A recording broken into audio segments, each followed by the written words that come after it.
साथियों, जिस व्यक्ति ने पीडी एक बार अगर सीख ली है तो वह पूरे जीवन भर उसको दोबारा कभी पीडी सीखने की जरूरत ही नहीं पड़ेगी। वह पशु की 28 दिन का अगर पशु प्रेग्नेंट है तो उसको बता देगा, 45 दिन का बता देगा, 90 दिन का बता देगा, 120 दिन का, 200 दिन का, किसी भी दिन का पशु प्रेग्नेंट हो तो वह व्यक्ति, वह डॉक्टर हाथ डाल के, केवल रेक्टल में हाथ डाल के वो बता देता है, गुदा द्वार में हाथ डाल के वो बता देता है कि आपका पशु इतने महीने का प्रेग्नेंट है।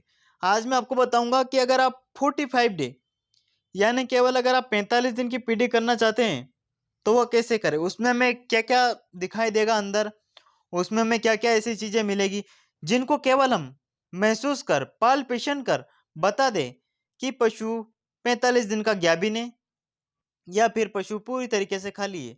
लेकिन यह काम जितना हम बोलते हैं इतना आसान नहीं है, लेकिन यह काम इतना आसान है कि इससे इस आसान और कोई काम ही नहीं।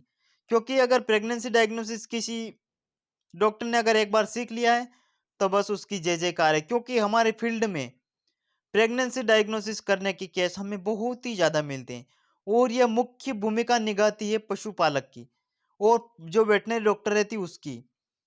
क्योंकि इसमें अगर ट्रीटमेंट करते हैं और अगर आप भैंस का चेक नहीं करते हैं तो आपको लोग डॉक्टर नहीं मानते हैं। वह यह मानते हैं कि आपको केवल इंजेक्शन लगाना आता है तो आप डॉक्टर नहीं है। तो यहाँ पर हमें बहुत ही अपने आप में एक कमजोरी सी महसूस होती है कि शायद चाहे हम भी काश ये काम कर पाते, काश भी हम ये सीख सकते।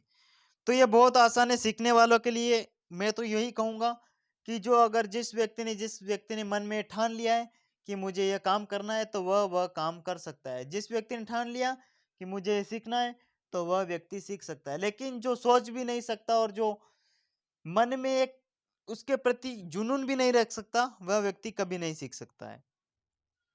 तो साथियों, अगर आप 45 दिन की पीडी करना चाहते हैं तो इसके लिए आपको लगातार फील्ड में काम करना होगा। ऐसा नहीं कि आप महीने में एक पीडी करते हैं, महीने में दो पीडी करते हैं, तो ऐसे में आप 45 दिन की पीडी नहीं कर सकते। इसमें आपको रेगुलर ही पशुओं के गुद्दा में हाथ डाल के प्रेगनेंसी चेक करना पड़ेगा, तभी जाके आप यह काम सीख सकते हैं। यह प्रेगनेंसी डायग्नोसिस करने के लिए आपको पहले पशु को अच्छे से पेट से बांधना है। पेट से बांधने के बाद आप हाथ में स्ल्यूज पहने, हाथ में स्ल्यूज पहन के स्ल्यूज पे आप सेवलोन या डेटोल लगाए। यह लगाने के बाद आप पशु के गुदा में हाथ डालकर गोबर सारा बाहर निकाल दे। क्योंकि कई मैंने ऐसे देखे हैं जो पशु का गोबर बाहर नहीं निकालते और उस गोबर में ही हाथ लगाए रहते हैं और बोल देते हैं कि हमसे प्रेगनेंसी पशु गर्भ परीक्षण नहीं होता है। तो ये आपकी गलतियां रहती है जिनके कारण आप सही से डायग्नोसिस नहीं कर पाते हैं। हालांकि जो फील्ड में रेगुलर काम करते हैं, जिसको आता है, वह तो चाहे गोबर निकाले या नहीं निकाले, हमें कोई फर्क नहीं पड़ता है। क्योंकि हमारे हाथ को पता है कि बस वहां जाके वह चीज मिल जाएगी। लेकिन जिसके हाथ को पता नहीं है उसका हाथ तो उस गोबर में ही रह जाएगा। तो आप गोबर निकालना बिल्कुल भी ना भूले। गोबर निकाले, हाथ में स्लीव्स पहन के स्लीव्स पे आप सेवलॉन या डेटॉल लगाए। यह लेकर के बाद आप पशु का सारा गोबर बाहर निकालने के बाद आप पशु की सर्विक्स को पकड़, प्रारंभिक अवस्था में सीखने का तरीका यही है कि आप पशु की सर्विक्स को पकड़कर धीरे धीरे आगे जाए, धीरे धीरे आगे जाकर दोनों हॉर्न को महसूस करें।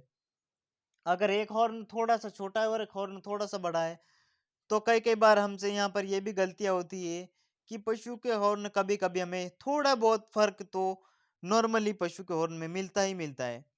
लेकिन अगर आप 45 दिन की पीडी करना चाहते हैं तो आप वहां पर जब पशु के गुदा द्वार में हाथ डालेंगे तो आपको हाथ डालते ही एक हॉर्न, आपको मोतीचूर के लड्डू जैसा आपको लड्डू दिखाई दे रहा है, एक हॉर्न के आगे इतना उभार आ जाएगा और एक हॉर्न छोटा सा ही रह जाएगा। यहीं से आप पता लगा ले। और एक आपको जो छोटा चूहा रहता है इतना बड़ा एक हॉर्न मिलेगा और एक हॉर्न उससे छोटा मिलेगा। जब यह स्थिति आपको अगर हॉर्न में देखने को मिलती है तो समझ जाए कि यह पशु 45 दिन का प्रेग्नेंट है, फुल हुई गारंटी के साथ प्रेग्नेंट है।